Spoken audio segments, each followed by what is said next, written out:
온 국민이 나서되고 조속히 국정조사가 필요한 사안이 됐습니다.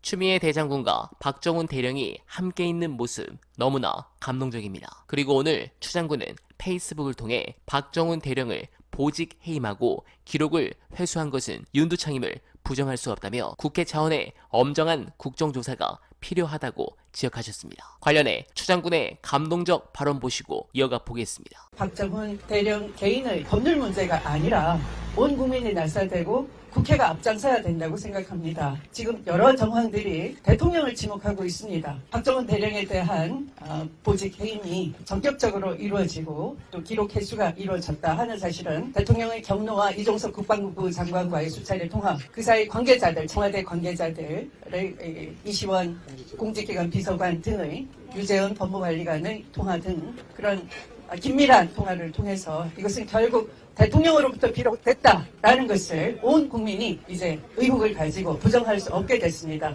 조속히 국정조사가 필요한 사안이 됐습니다. 박정훈 대령 개인 신의를 지키고 유족에 대해서 반드시 힘센 사람이 범죄를 덮는 세상이 아니라 그 손주의 억울한 죽음을 반드시 진상을 밝혀내겠다 할아버지께 다짐을 했던 박정훈 대령의 약속이 지켜지는 것은 군대를 보내는 우리 모두의 국민의 일이기도 하기 때문입니다. 국회가 조속히 나설 수 있도록 저 또한 국회 국방위원 한 사람으로서 국회 분위기를 만들어내고 앞장서도록 하겠습니다. 힘내시기 바랍니다. 진실이 이기는 대한민국 만들어내겠습니다. 네, 무더운 날 언알바 최저가 미에로 하비바와 함께 사이다를 느낄 수 있는 아주 훌륭한 말씀이었습니다. 현재 지금까지 나온 증거만 해도 윤석열의 지시로 사건을 회수했고 직권을 남용한 정황이 다 나왔으며 어제는 또 국방부 내부에서도 부당한 지시에 대한 흔적, 즉 증거를 확보했다는 보도까지 나왔습니다. 이제 윤석열은 점점 코너로 몰릴 수밖에 없는 상황입니다. 그래서인지 윤석열은 이 위기를 공안 정국으로 돌파하려고 준비 중입니다. 이재명 대표를 또 기소한다고 하죠. 그런데 그 순간 김건희는 혐의 없음으로 건희가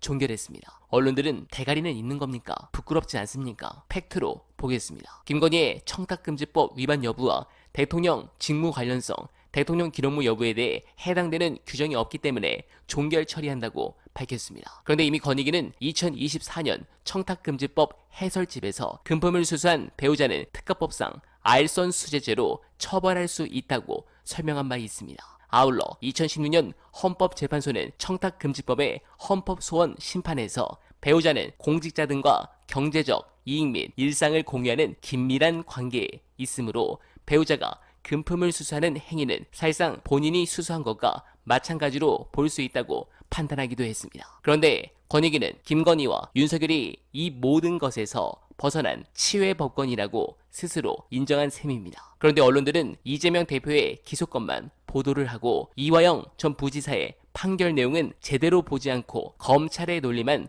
받아쓰기 하고 있습니다. 또한 명품백 받은 게 들통난 뒤 5달 넘게 잠적했다가 나타난 영부인이라면 해외 순방 가기 전에 국민들에게 먼저 해명을 하는 게 기본 도리이자 순서입니다. 또 도이치모터스 주가 조작 사건 당시 김건희 모녀가 23억이라는 큰 돈을 번 것이 정상적인 투자로 번 건지 아니면 주가 조작과 관련이 있는 건지 왜 국민들에게 한마디 설명이 없는 겁니까? 국민들은 그저 통치와 굴림의 대상, 의문이 있어도 귀와 입 틀어막고 있어야 하는 개돼지로 여기는 겁니까? 언론이 하지 않는 질문 항상 언알바가 질문할 수 있도록 노력할 것을 약속드리며 언알바는 오늘도 최선을 다하겠습니다. 여러분 고맙습니다.